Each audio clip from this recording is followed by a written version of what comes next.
The international community is outraged by Israel's land grab in Syria, except for one country, you guessed it, the United States of America, which called Israel's occupation of the buffer zone self-defense.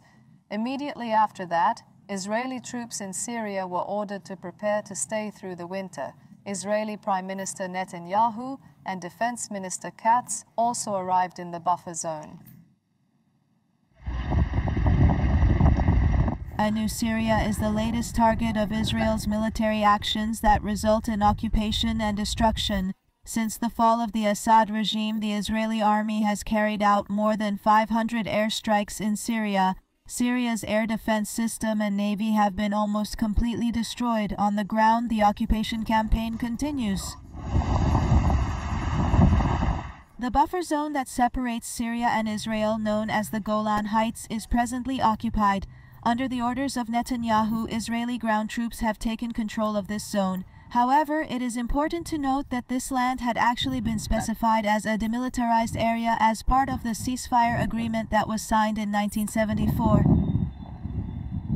Turkey, Russia, and the Arab countries are against the land grab in Syria, but the United States of America is again behind Israel. Israel is exercising its right to self-defense, said U.S. National Security Advisor Jake Sullivan, who met with Israeli Prime Minister Benjamin Netanyahu in Tel Aviv. Israel witnessed the collapse of a long-standing establishment in Syria, perceiving the potential for a power vacuum that could be soon taken over by an impending menace situated just beyond its borders. In response, Israel took action to eradicate this threat. This approach is both reasonable from the perspective of the United States and aligns with Israel's rightful duty to safeguard its own security. Netanyahu, supported by the United States, stated that their presence in Syria will be maintained until a government ensures Israel's security.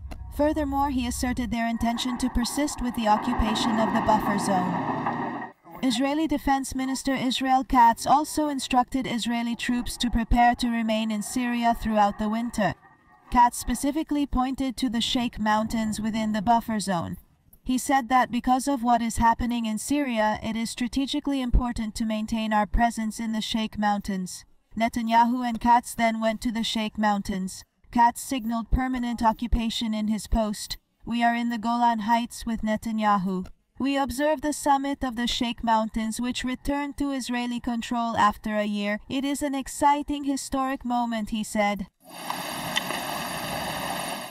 The Sheikh Mountains are the highest point in Syria and provide a quick view of the threat from the other side. And because it is located directly opposite Damascus, 40 kilometers away, the Syrian capital is within range of the Israeli artillery units stationed on the mountain.